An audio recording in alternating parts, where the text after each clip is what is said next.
Ruth Britton, just recently retired as librarian of the University of Southern California School of Social Work. It's being recorded in Los Angeles on January the 26th, 2001.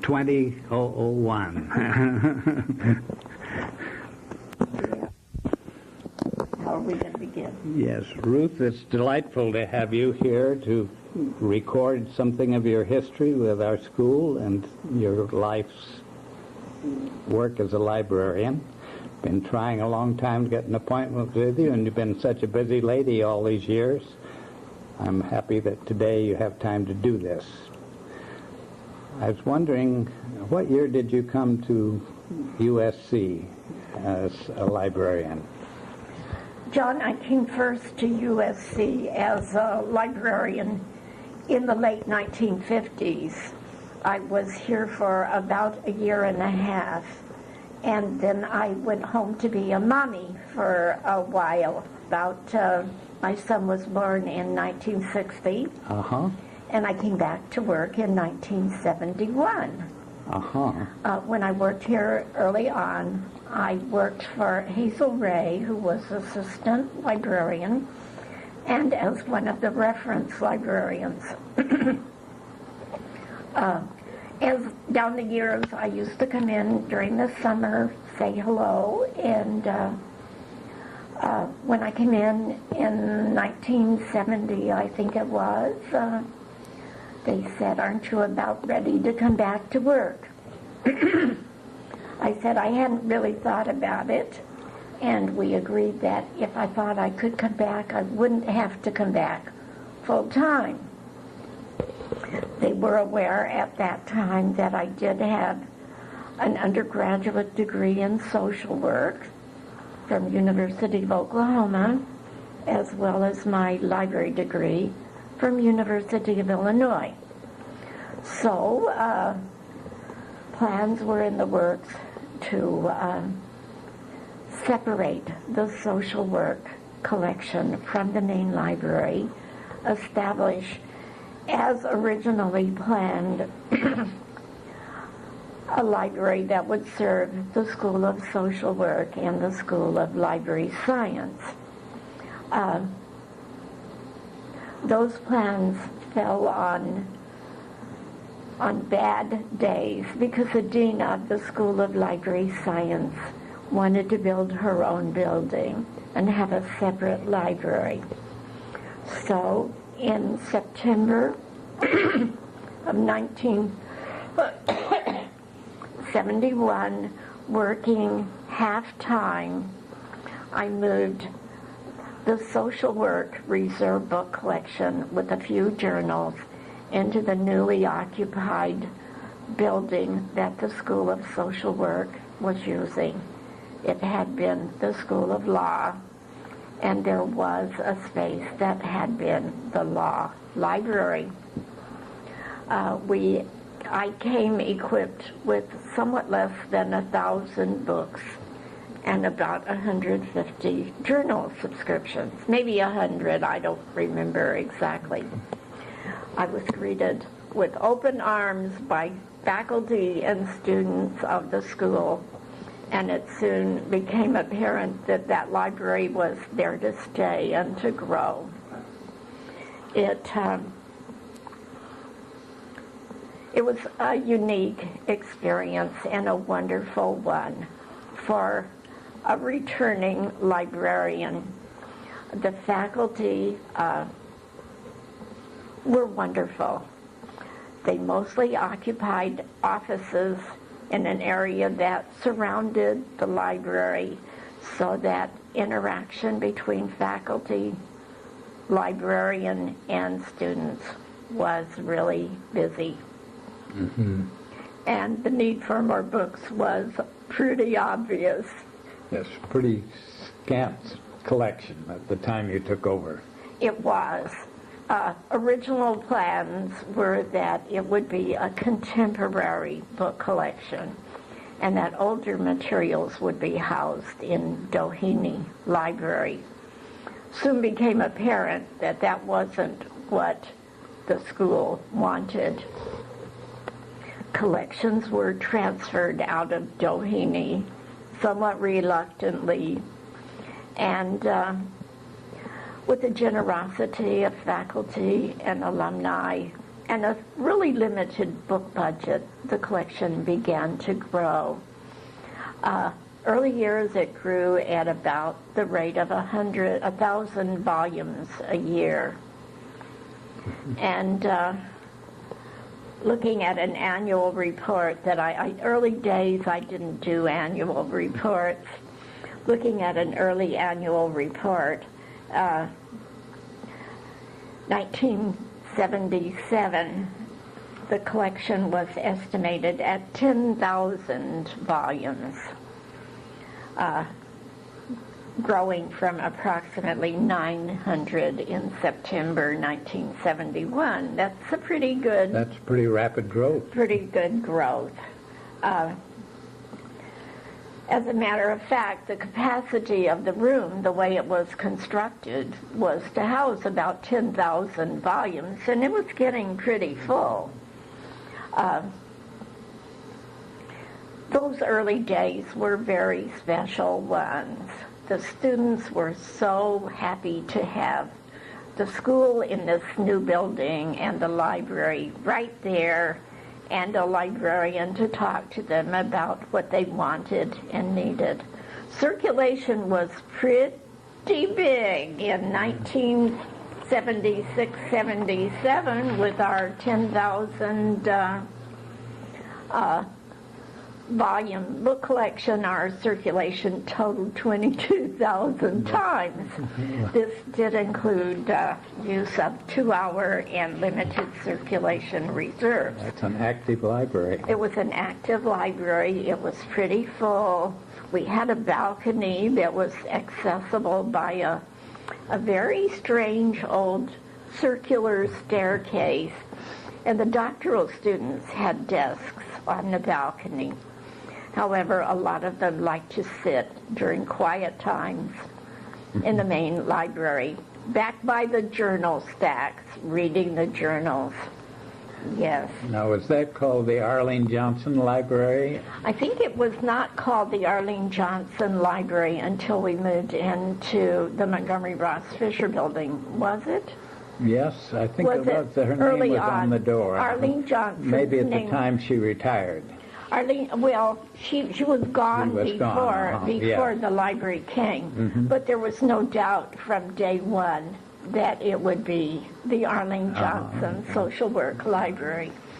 And she did come down to see it. Yes, yes, she came down from Oregon. She did come down from Oregon, and it was my very great pleasure when my son was in school at Reed to visit Arlene and her sister. I remember there. that. I remember very well. Yeah. It was, they were happy times. The faculty had generally taught together for a long time. There was a closeness that was very special. And I could almost go around the corridor and name every office the way it was occupied. In addition to teaching together, I think the faculty socialized together. It was a very special world for faculty and for the students. At that time, the school took about 900 master's students a year. And the doctoral program was somewhat bigger than, as I remember, we took 10 to 15 maybe. I think that's right. Yeah. And again, those were very interactive days. The space was kind of compact, and you interacted whether you really wanted to or not.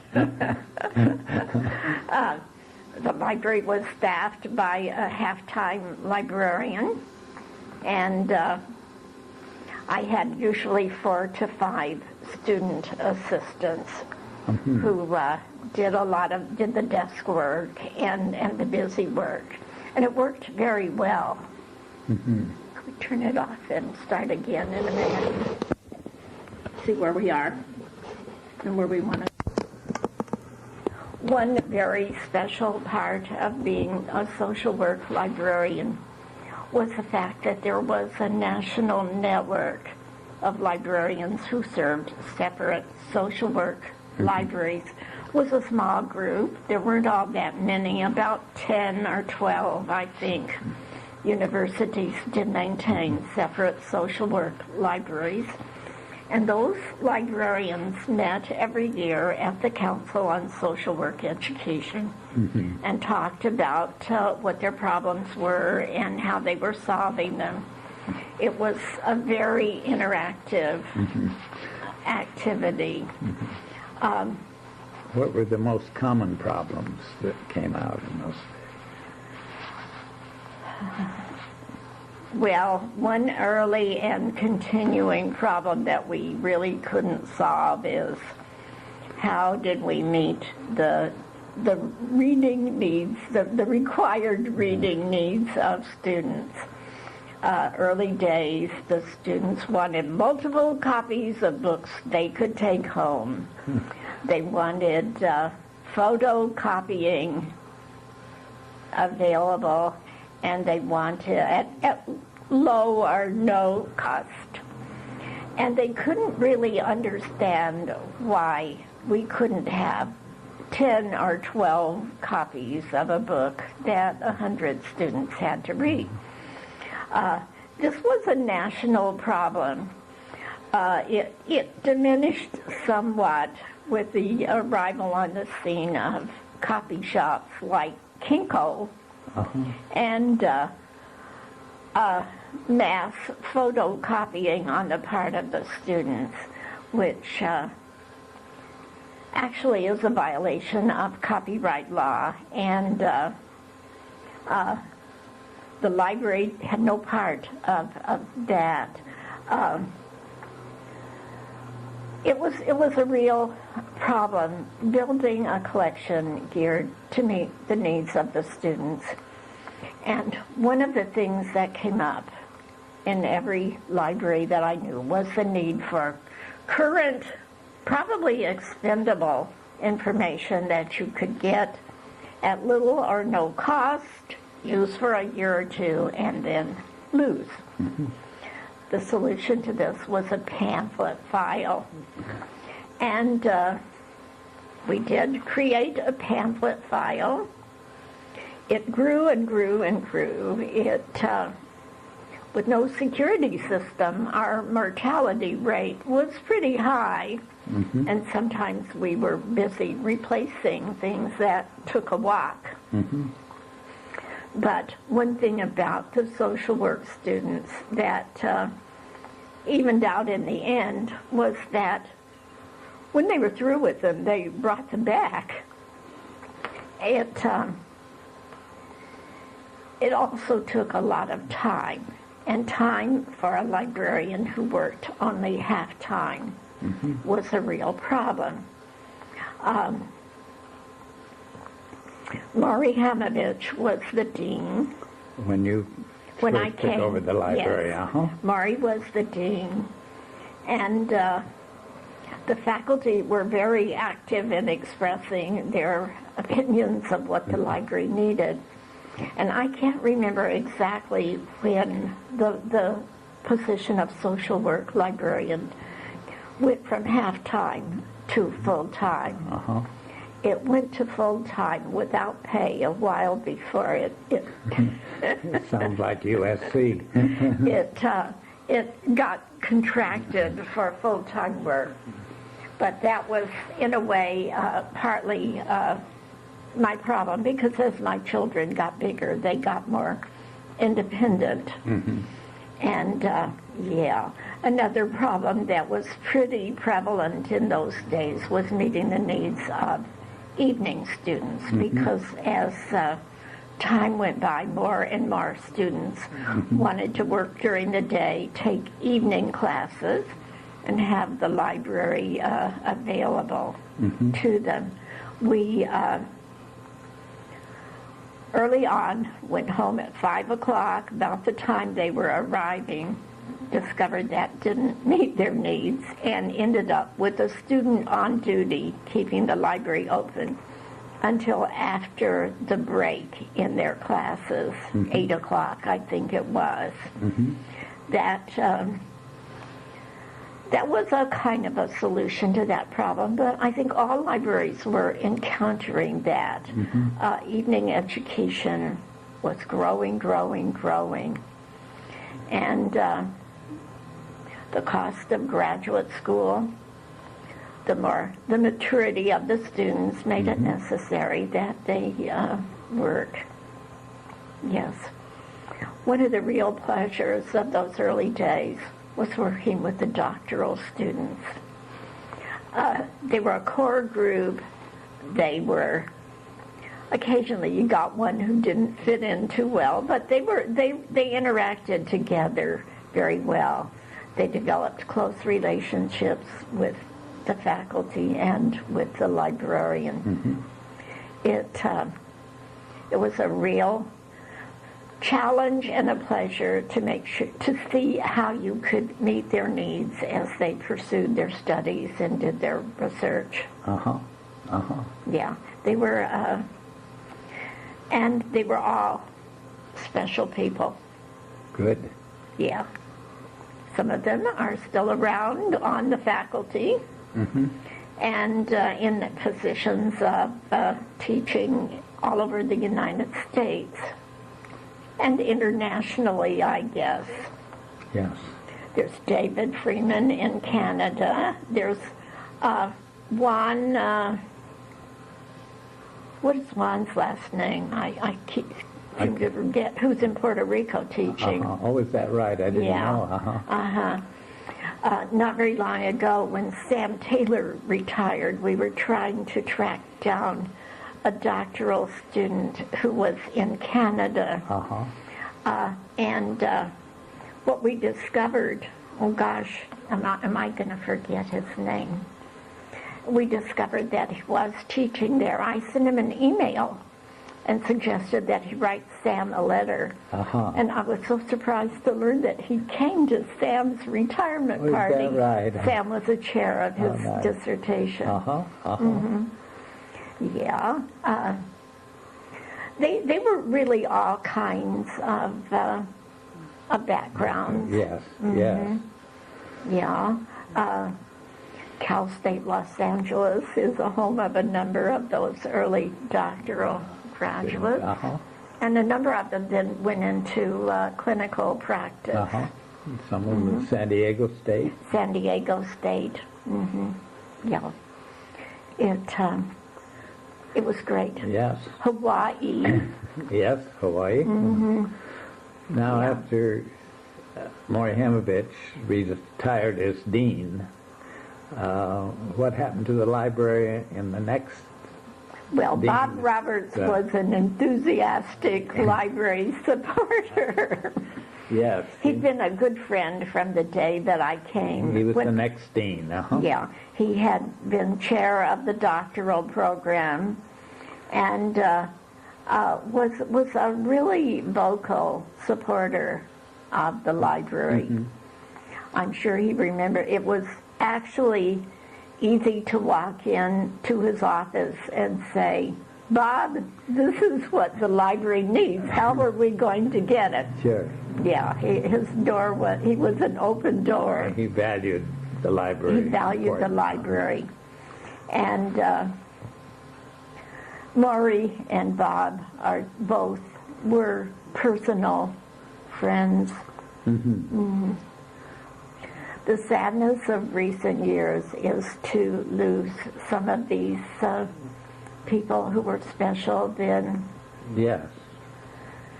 Elizabeth McBroom, Carl Schaefer, Maury Hamovich, all gone. All faculty members are gone now. Yeah. And the only person still remaining on the faculty who was on the faculty when I came is Barbara Solomon, who is, I think, not going to be at the school for long. And Lola Selby. Lola Selby, yes. And Genevieve Carter. Genevieve Carter's gone. Malcolm Stinson was Malcolm still there my first year. I think he was there only a year, and then he retired. Josephine DePaula's gone. Josephine DePaula.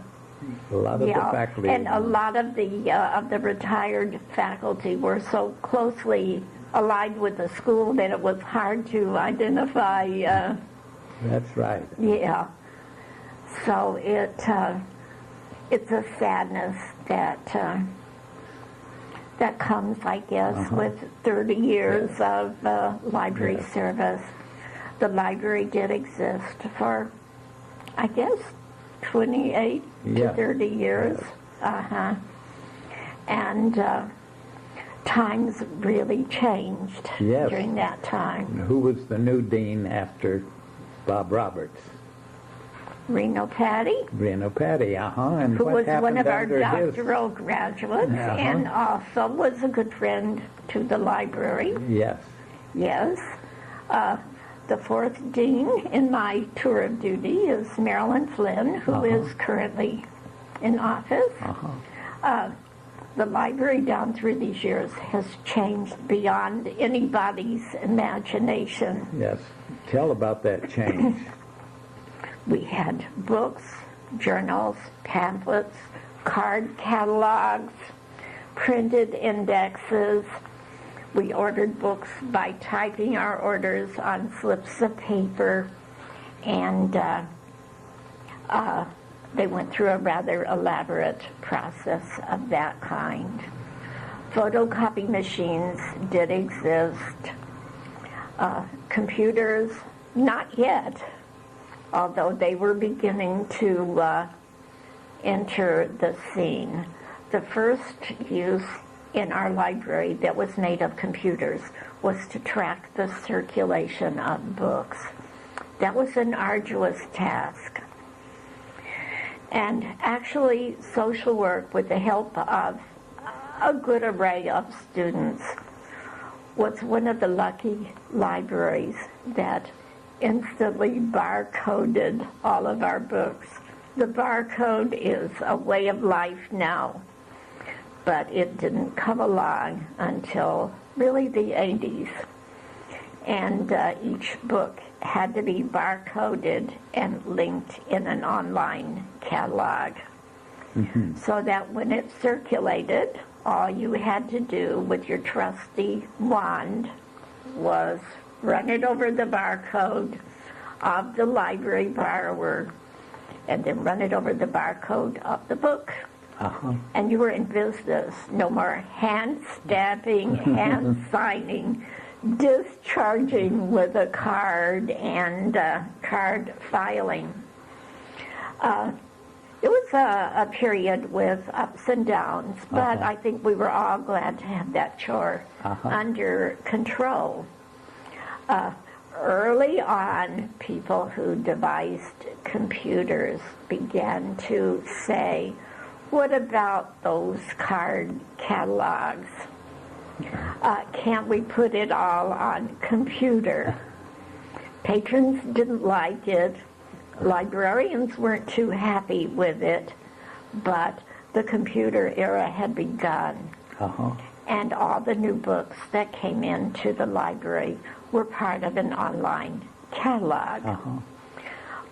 Mostly we still filed our catalog cards, maintained a shelf list, which was a card record of all the books by call number, and let the computer second this operation. I think that there are a lot of patrons out there who have never really accepted the demise of a card catalog as a way to find a book. When I eliminated our card catalog, the first thing you did when you faced the problem of no more card catalog is to stop filing in it. That meant that you could either look in the card catalog for older material or go to the online record for newer material. And it brought on something called a oh gosh, I can't remember what it is. But what we did at USC rather late in the day is send our shelf list off to one of the Asian countries, I think, and I don't remember which one, where they manually fed the information in our shelf list online. Is that right? Yeah. And then once it was done, it was incorporated into our card catalog. Okay. And the card catalog was, in a sense, obsolete. It was sad to see it go. Good. And some of us, old-timers, generally still maintained our shelf lists. And I did until the day that the social work library moved back into the central library collection. That's the way it was. In retrofitting Doheny, they will, I'm not quite sure what they're going to have, but in preserving the facade of the library, they have these very rather elegant-looking old built-in card catalog units, which will remain in place. What they'll have in them, I really can't say. But in a sense, most libraries these days have only online records of their holdings. The files are backed up so that if we have massive shutdowns, we can always bring them back up when the power comes on again. And I don't think we ever really thought ahead to the energy crisis that exists now. Card catalog online, circulation online.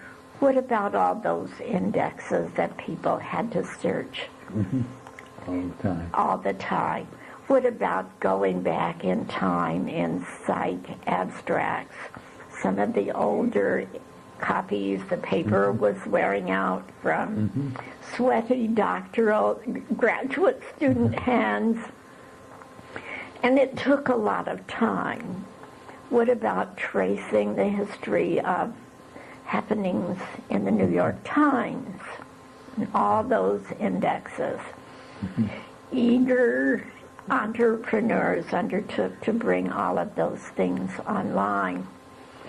And now, as the library operates, there are few, if any, indexes that still have to be searched by hand. There's a real victim of online activity, in the opinion of some of us.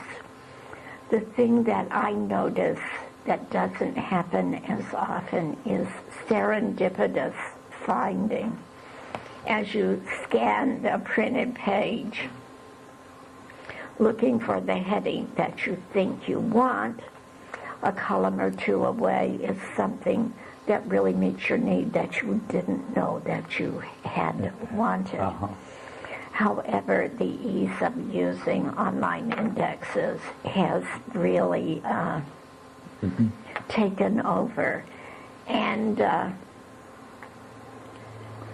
as of now, if you're doing a bibliography, you go to a computer. Yeah. Well, our school, the social work library, has moved a number of times. Initially, it was a collection of books in the central library. The school was located in the attic of the administration building. The school moved to the old law building. You helped establish the library there as an independent library from the central library. Then the school moves again to a building that was built for library science school. And that school was discontinued by the university and the school of social work given. What happened that was different here? From overcrowded facilities with not a lot of room for students to sit and study, a lot of noise around in the halls, we went to a beautifully designed library in the Montgomery Ross Fisher building. Nobody but the School of Library Science would have put the library on the first floor and the school on the second 2 floors. But that's what Martha Bowes, the dean of the library school, had done. The library was the size of the building. I can't remember the square footage, but it was a substantial increase. Beautiful The library. seating capacity increased 5-fold, I think. And everything was ready for a collection to grow and be used. When we moved in, we moved our book collection, we moved our journals. I think we managed to retrieve a few long runs of older journals out of Doheny, and we had a great reference area. We had a security system, which also involved manual activity. In addition to barcoding our books, we had to security strip them so they'd ring the bell if they weren't Ripping them off. discharged. Yeah. It did diminish the rate of loss, which has always been a problem. I always heard that the greatest loss in university libraries were in the school of religion and the school of social work. Well, the social work students were acquisitive about the materials Yes. that they needed. Yes. They were impatient with short loan periods. They hated 2-hour books, which is what happened when we had one copy of a book that 20, 40 students had to read. And they early on rang the bell a lot as they tried to get away. The security system was a great thing for us. From being enclosed in an area with a corridor all around, we had windows all around, and that was nice. It was light, it was cheerful. It soon became very much, in addition to the information center, the social center of the school. Yes. Students met in the library. It was the center of the school, really. It was the center of the school. Well, it had been before, but it was even more so. Now, you've already mentioned that after this wonderful ideal library, something else has happened. The books have been moved to the central library again, where they began. The cost of operating a complicated library system with lots of service units and an increasing, unbelievable cost of providing online facilities caused library administrations to look at how they might save money. And one way that could be done is to decrease the number of service units. For a long time, discussions of merging libraries occurred. It had never occurred to me that the social work library would be early tabbed for this. We were a heavily used unit that operated at really low cost. We were not heavily staffed. I used a lot of students, and I thought we were fine. The university, as indexes got to be online, spent a lot of money on computerizing its libraries. Students could access these indexes from their computers at home, and more students had computers. So it was decided that the social work library and the education library, both part of a heavy social science component, would be integrated into the Central Library. It was a very unpopular with each of the schools decision. There was right and wrong both ways. I think the use of the library has certainly diminished with integration of collections. Unfortunately, as they integrated, they encountered other problems and were forced to do a retrofit in Doheny Library. So in addition to merging our collections, we put them into storage. The plan for storage worked very well, considering. But when you asked for a book, it takes you a day to get it. You can't go to the shelf and browse in an area and pick the books you want. Not without asking for a lot and going through them at another site. It's the wave of the future. USC was not alone in this.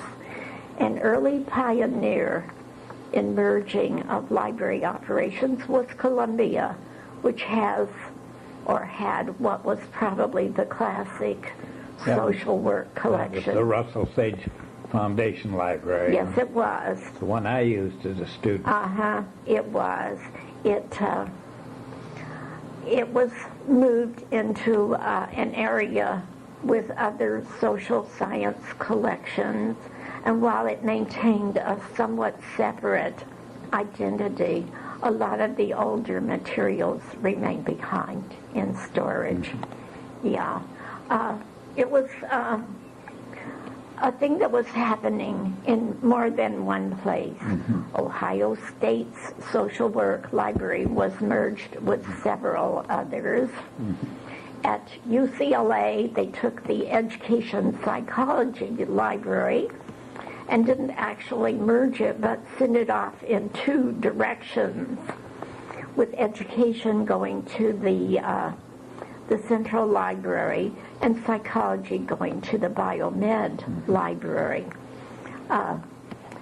Libraries all over the country were looking at doing this, and the only thing that was doable once the decision was made was to make it as painless as possible. Mergers in libraries, like today there's so many mergers in business. Yeah, mergers are a way of cutting manpower and operating costs. Yes. And that's what happened. Yes, good. Let's stop here a minute.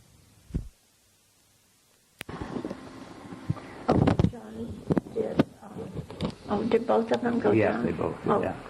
Ruth, where did you take your library training? I took my library school training at University of Illinois. At the University in Champaign-Urbana. It was one of the top library schools in the country at that time, and still is. Yes. Yeah, it was a 2-year program. Actually, what they call a 6-year master's. And I stayed around a little while after as I guess you'd call it a teaching assistant in the school I worked for, the teacher who taught cataloging. Yeah. Then I went back home and worked at Oklahoma City University, which is a private Methodist school. That was your home state. That was my hometown. I went home and was there for a while. Then I came to Los Angeles in the late 1950s, and came to USC. Yeah. Dr. Stieg, who'd been head of the library school when I was at Illinois, was a librarian at USC. I remember him well. I met him in Kansas City at ALA, and he said, "Why don't you come out and work for me?" And I was having a few I guess romantic problems at home then, and I was ready to make a change. So that's what I did. I came out to Los Angeles, worked at USC. This is John Milner, continuing to interview Miss Ruth Britton. It's the 27th of April, 2001, and we're interviewing in the Office of School Social Work, USC. Ruth, we've waited between interviews for quite a while, so I can pick up on some of the things I think we haven't covered. One thing, I know you've been asked to do many things beside the requirements of your regular job, and one of them has to do with the California program, gaining the history of social work in our state, and I know that you've been very active in that program. Could you tell me about that? It was a real delight when it began. At that time, it was a statewide operation. George Nickel was the coordinator, and we had basically Berkeley and USC as northern and southern collection points. Early meetings were in several parts of the state. George and I flew up to Berkeley to meet with Jim Leiby, Yes. Marjorie Gray, and the librarian at the Bancroft, who was going to be handling our collections there quite early on. And then once we went to San Diego, where we met at the home of, oh gosh, I've forgotten her name, an active social worker there who was on our board. And it was very much a statewide thing. Lots of interest in San Francisco, lots of interest in San Jose.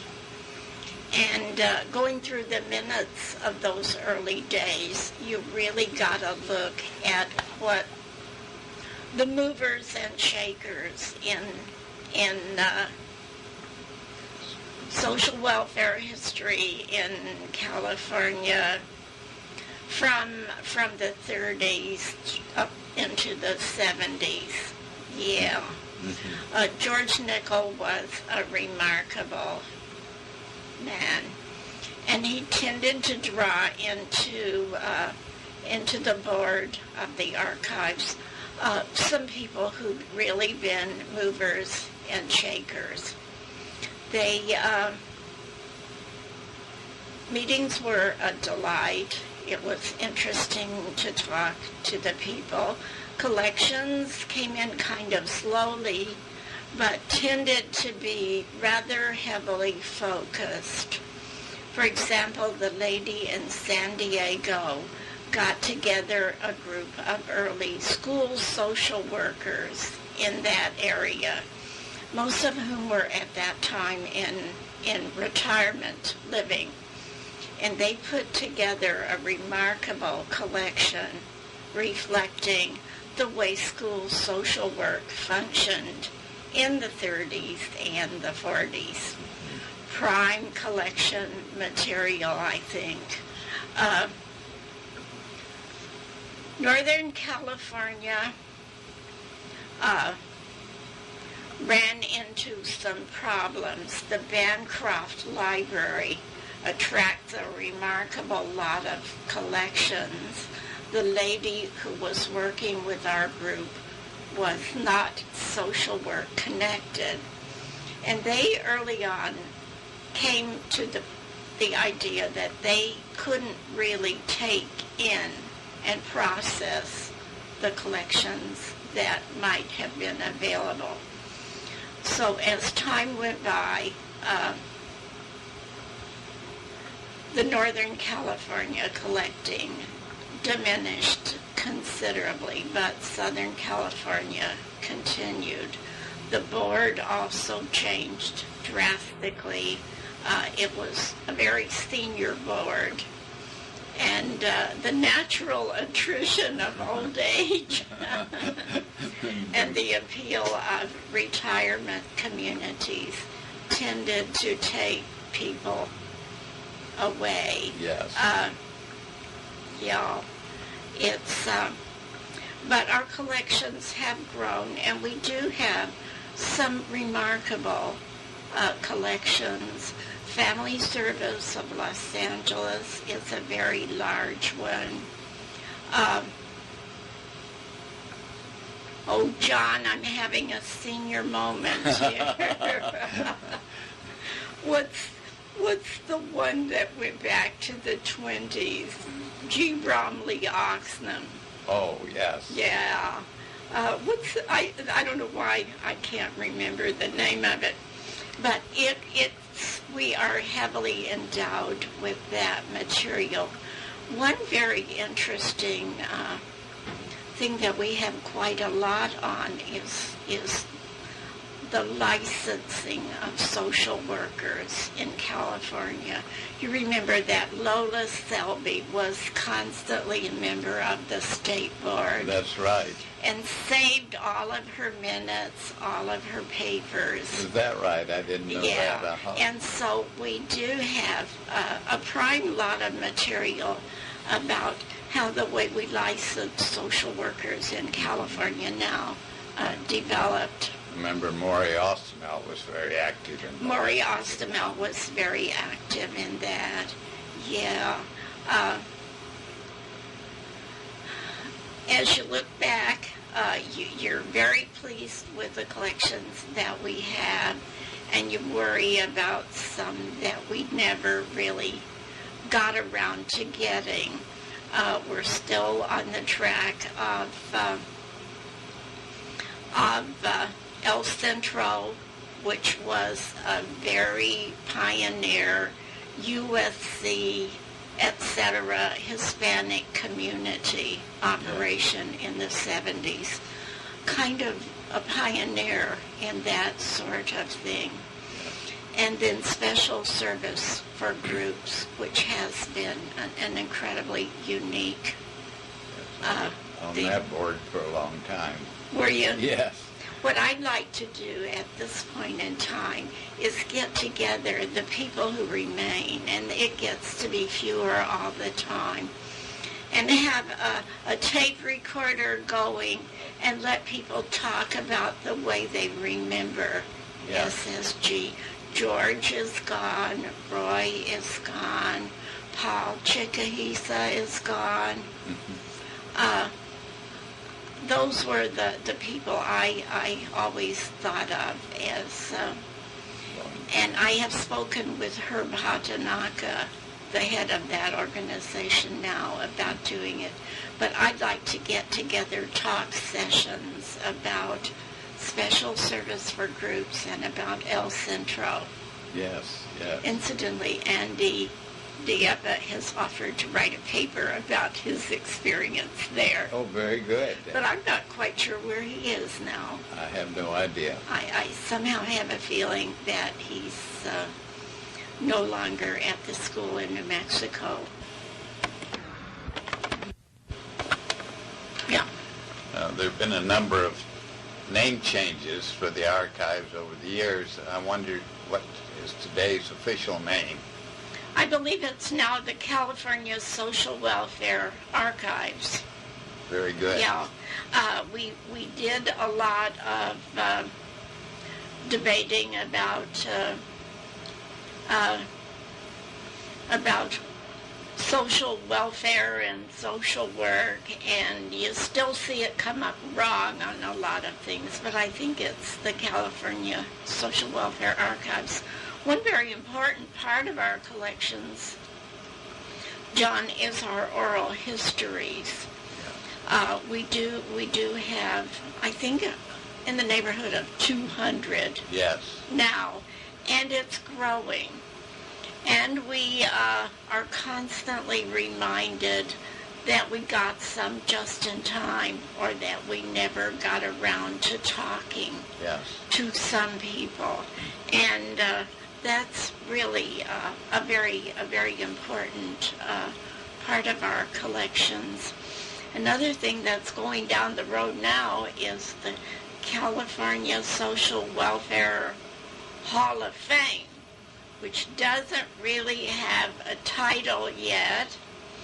It will be under the aegis of the California Social Welfare Archives, but it will have a committee, hopefully statewide, that will look at setting up a way of remembering the people who have in the past made significant contributions in social work. Lots of discussion about the criteria. One thing that's talked around quite a lot is whether we should include living people or have only those who are dead.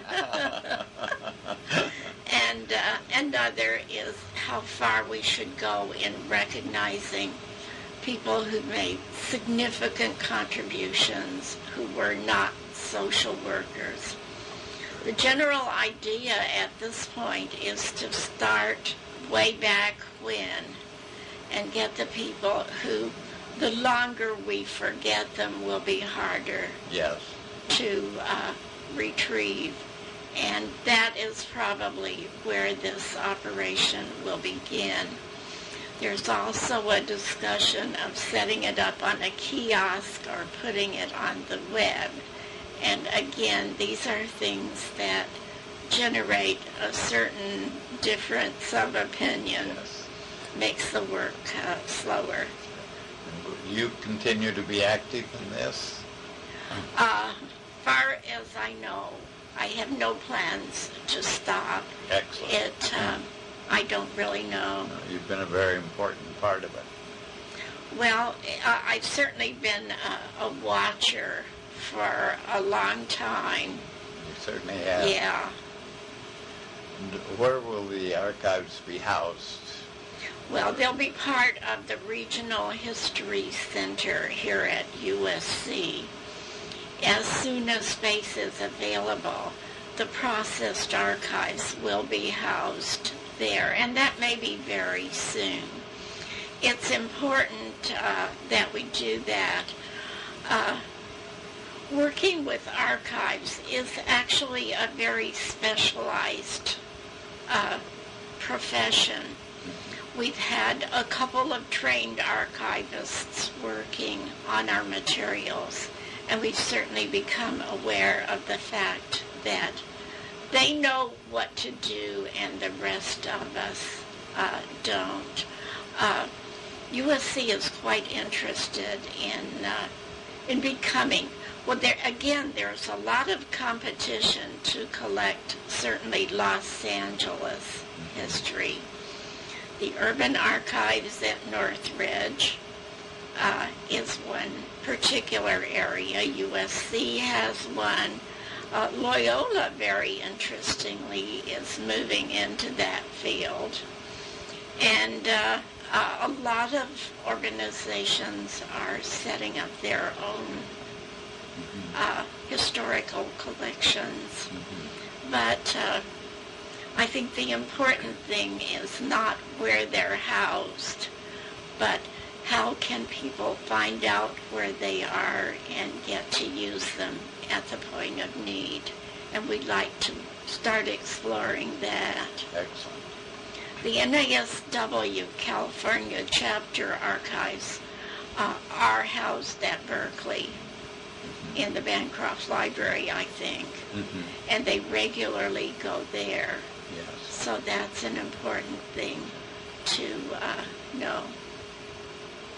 California has had a number of national and regional conferences in social welfare over the years. Did you participate some in those, the planning and the... Well, I've been an active member for a long time of the Council on Social Work Education, Librarians group, and that's been a very meaningful experience. There aren't a lot of social work librarians, and when we get together, we have a lot in common. Yes. And when they meet in California, for example, the librarian is usually involved in planning for the group. Another group that was very important to me was the mental health librarians group, because a very large part of social work is mental health. Yes. That's a small group, probably 20 to 30 librarians nationally, but the meetings are a real experience. And I think that in both of those fields, it's important to have national perspectives on library collections and support. You'll always learn a better way to do something that's important to do. The conferences of social work, like the National Conference or the Child Welfare League of America, we used to maintain, the school used to maintain booths to attract new students and so forth. I wonder if the library had any part of that. The library never got involved in that at all.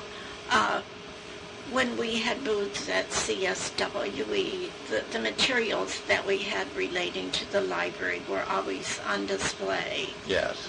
Yeah, but the NASW, the Child Welfare League, the Public Welfare Group, which has a new name that I can never remember. Yes. I was never active in them. The school, back in the old days, was always very active in the International Association of Social Workers. Lola Selby, I think, went to every meeting. She was very loyal. She was very loyal. And that has dropped off. And Helen Northern, too. Helen Northern. And I'm not sure that we have any display there. Displays or even attendees. Yes. Our alumna, Sue Peck, is always trying to get USC people involved in that. Yes. Because she's very active with it. However, the school is certainly looking internationally now, and more specifically at the Pacific Rim countries. We have a lot of graduates over there. Yes. And we do get regularly doctoral students, mostly from China, Korea, Japan, India. India. Yes. Yeah. Some of them go back home and some of them don't. Yes, true. Yeah. With all the changes in the world in relation to communications, I wonder what you predict the future of library science will be, particularly as it relates to universities. You know, that's a question a lot of people are asking now, and you get a lot of different answers. There are regularly books coming out on the future of the book. Yes. Is it going to be online? Is it going to be what's going to happen to those paper books? Some libraries, when a journal starts being available online, immediately cancel their paper subscriptions. I think that's very unwise. And one thing that makes you know how unwise it is the energy crisis that we're in now. Yes. Because when the power goes down and the card catalog is gone, there's no way to know what your book collection is. We are very careful to always back it up so that we can retrieve it. But it's my impression that in the future, we might wish we had those card catalogs back. Journals full text online are great. makes them a lot more available, tends to capitalize on the ones you can read online. And there's a feeling, if it's not online, I don't know whether I'm going to bother, which is a very dangerous academic point. Yeah. I think my impression is there will be paper and online resources for a long time to come. One very angry man now is taking on the discarding of old material that's online and in fragile condition. I think he's picketed several libraries that were getting rid of old files of journals going back.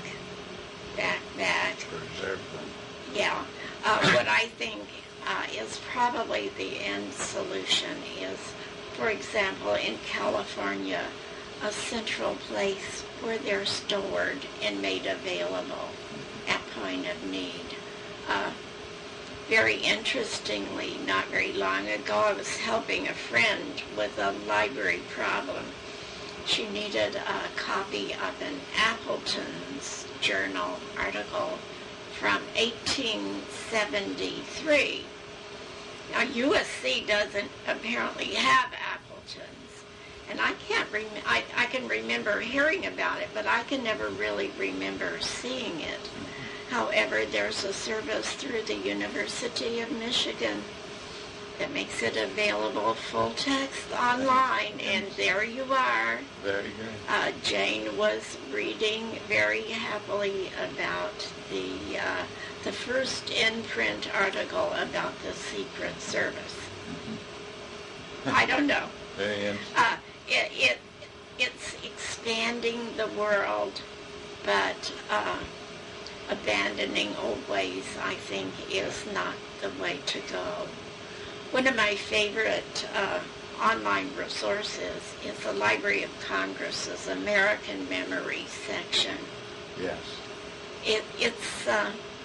It's totally amazing. They published a magazine and then stopped it recently.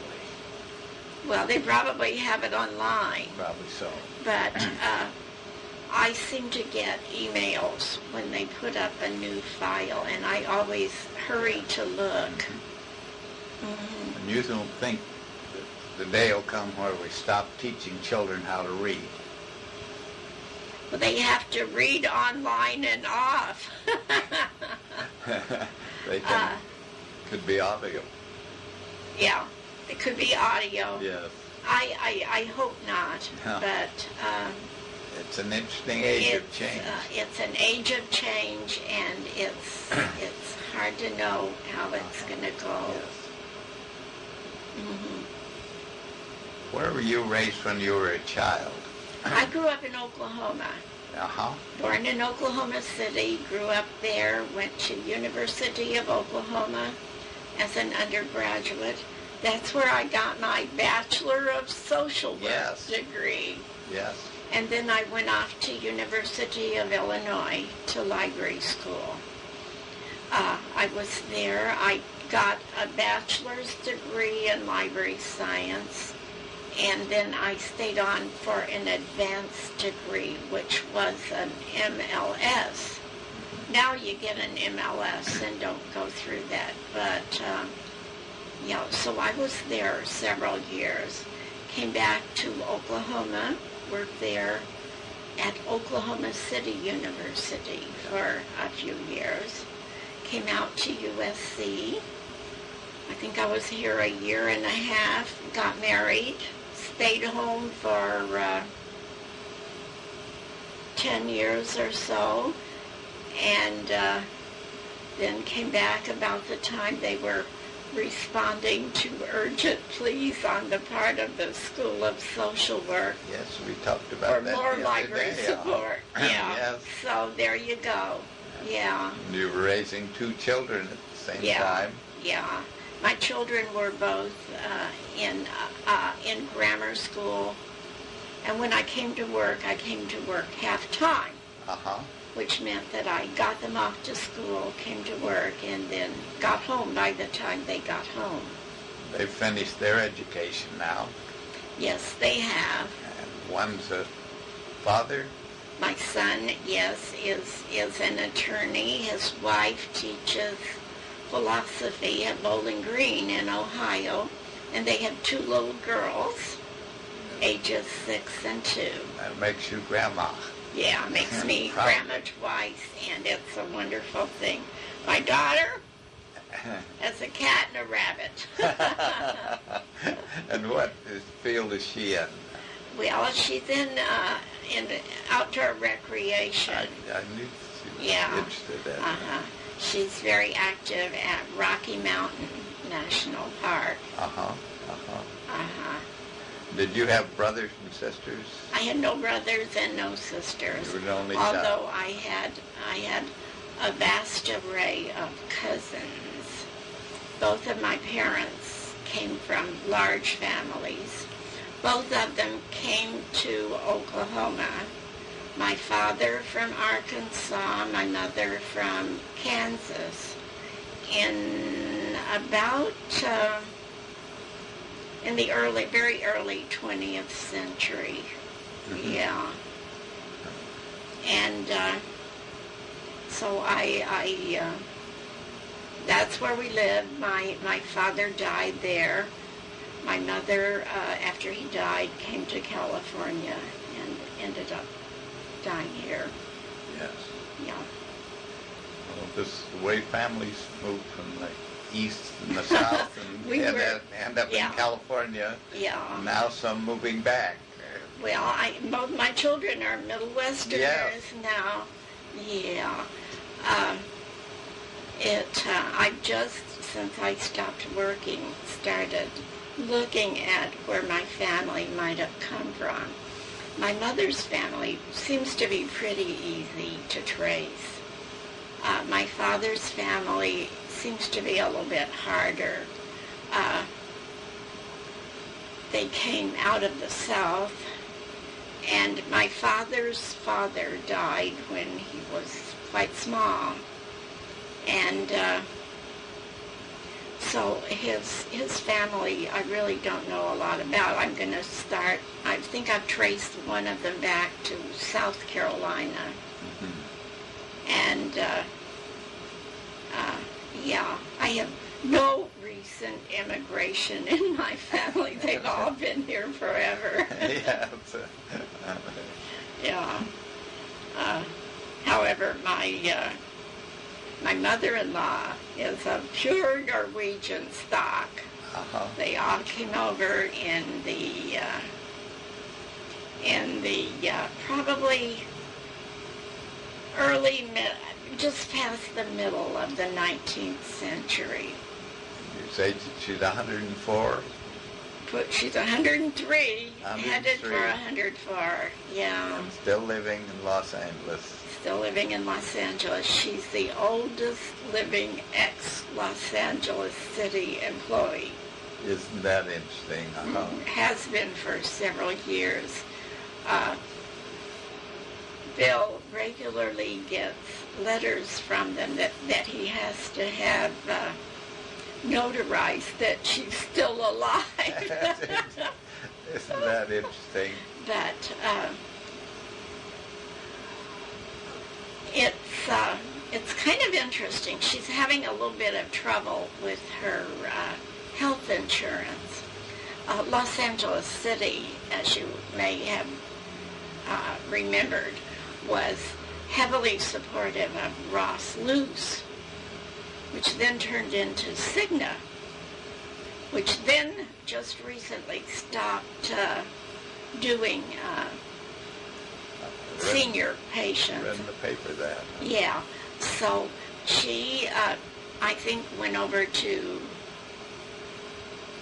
tried to go over to Secure Horizons, and it wasn't taking. So now the city benefits department has taken over and is giving Bill a hand trying to get her signed up for Blue Cross. Good. Good. But they're very aware of her existence. Of course. She worked for the Los Angeles Police Department. She was a secretary there. That's very interesting. Yeah. So, I don't know. Do you think of anything else you'd like to add to the interviews? Well, gee, I really don't know. I think we pretty well covered things, don't you? I think we have quite well. It's been a very good 30 years for me. Yes. The school has been good for me, and I think I've been good for the school. You know, Ruth, that you're considered a real treasure in the School of Social Work by both students and faculty over the years, and I know you'll be greatly missed now that you're leaving. One very interesting thing that seems to be happening, maybe because I'm out and around more than I used to be, but every place I go, there seems to be a social work alum there. They all know you. Who says, I know you, you're the librarian. Yes, everyone would know you. It's been very interesting.